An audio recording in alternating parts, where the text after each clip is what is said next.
రాష్ట్రంలో కూటమి ప్రభుత్వం అమల్లోకి వచ్చిన తర్వాత రోడ్ల వ్యవస్థ రోజు రోజుకు చాలా చాలా అధ్వాన్నంగా మారింది. ముఖ్యంగా కడప జిల్లాలో కడప వేంపల్లె మధ్య ఉన్నటువంటి రహదారి చాలా దారుణంగా ఉంది. ఇప్పుడు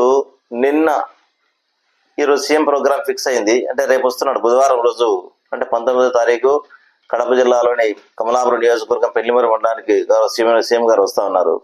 సీఎం గారు వస్తున్న ఉద్దేశంతో పెళ్లిమరి మండలంలో వేంపల్లి కడప మధ్యలో ఉన్నటువంటి రహదారిని తాత్కాలిక మరమ్మతులు చేస్తా ఉన్నారు.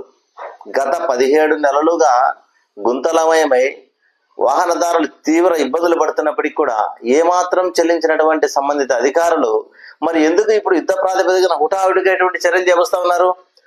ఓయమ్మ తెచ్చి కంకర తోలి గ్రాబెల్ పోసి తార తెచ్చి వాటి పూడ్చి మనుషులను పెట్టి ఎంత మరి ఈ శ్రద్ధ గతంలో ఎందుకు లేదు? గతం ఎందుకు నిధుల్లో కూడా పోయింది. ఇప్పుడు కూడా ఎక్కడ చేస్తున్నారు? సీఎం గారు పర్యటించేటువంటి ప్రాంతంలో మాత్రమే చేస్తా ఉన్నారు. బాగా గుర్తుపెట్టుకోండి, రోడ్లు ప్రజల కోసం, ముఖ్యమంత్రి కోసం కాదు. ముఖ్యమంత్రి గారు పనిచేసేది ప్రజల కోసం. మరి అధికారులు ఎవరి కోసం చేస్తున్నారు? సీఎం మెప్పు కోసం చేస్తున్నారు కానీ ప్రజలను అభివృద్ధి ప్రజల కోసం పనిచేసినట్టు ఇక్కడ అనిపించట్లేదు. రోడ్ల అభివృద్ధి ప్రజల కోసం, ప్రభుత్వము నిధులు వెచ్చించేది ప్రజల కోసం. ప్రజల నుంచి రాబట్టే పన్నులను అభివృద్ధి రూపంలో ప్రజలకు ఇచ్చేటువంటి బాధ్యత ప్రభుత్వానికి. కడప వేంపల్లి ప్రధాన రహదారి చాలా ముఖ్యమైనటువంటి రహదారి.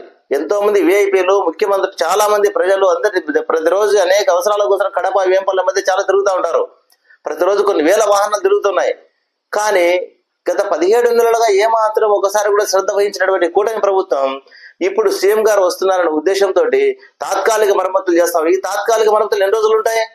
శాశ్వత మరమ్మతులు కావాలి, శాశ్వతంగా అభివృద్ధి కావాలి. రోడ్డు అభివృద్ధి అయితేనే, గతంలోనే చెప్పారు, ముఖ్యమంత్రి గారు చెప్పారు, ఉప ముఖ్యమంత్రి గారు చెప్పారు, ఎక్కడైతే రోడ్డు అయితే అక్కడ ఫోటో తీసి పెట్టానని 100 సార్లు ఫోటోలు పంపించారు. ఏమాత్రం అభివృద్ధి చేసుకున్నారు?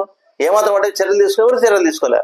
మరి ఇప్పుడు చూస్తే ఇప్పుడు సీఎం గారు వస్తున్నారని తాత్కాలికంగా మరమ్మతులు చేస్తున్నారు. దీనివల్ల ఇది ఇప్పుడేదో ప్రభుత్వ నిధులు దుర్యోగం కావడం తప్పితే ఏమాత్రం ఉపయోగం ఉండదు ప్రజలకు. గుర్తుపెట్టుకోండి, ఈ మరమ్మతులు అనేది గతంలోనే చేసి ఉంటే ఎంతో ఉపయోగకరంగా ఉండేది.